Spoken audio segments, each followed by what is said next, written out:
it looks like this is a potential second breach of the NRL's strict health and safety protocol rules about their season restart and resumption within a week. These are the very shots. Benji Marshall approaching a Seven Network reporter at training today, Concord. A slight affectionate peck of the cheek and a hello. In any other circumstance, at any other time in a season, a regular season, that wouldn't be a drama. But as we know, the NRL is only back up and running by the mere fact they have these very strict health and safety protocols in place. The journo in question obviously knew the issue right at the time and looked around trying to urge Benji to move on. There's nothing to see here. Unfortunately, exclusively as well, our cameras captured the very moment now in question and now has the Tigers very much under scrutiny from the NRL. A short time ago, the club released a statement, and I read, the Wests Tigers are aware of a biosecurity matter at training today involving co-captain Benji Marshall.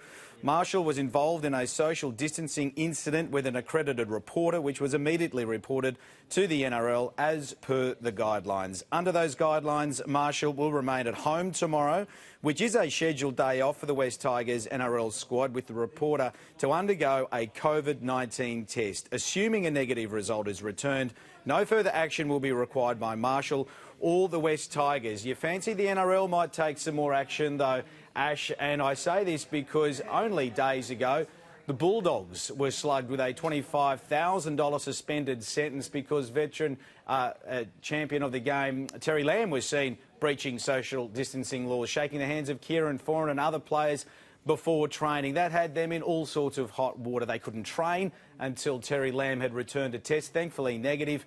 And if their game had been any closer than the Monday of last week, then that match could have been very well under huge scrutiny, given it happened last Thursday night. Thankfully for the Tigers, they don't play until Saturday afternoon, a big game against the Raiders. They aren't due to train tomorrow anyway, as I mentioned, but they're certainly going to want to make sure they get this COVID-19 test back as quickly as possible. And yes, let's all hope that, of course, it is a negative test for all involved, but mostly for the Tigers, so that they can then continue with training in preparation for the game. But within a week, a second potential breach of the very strict health and safety laws. Inadvertent, yes, you could see those by those exclusive pitches, but certainly a massive headache again for the Tigers and for the NRL, if not only for Benji Marshall and the journalist as well.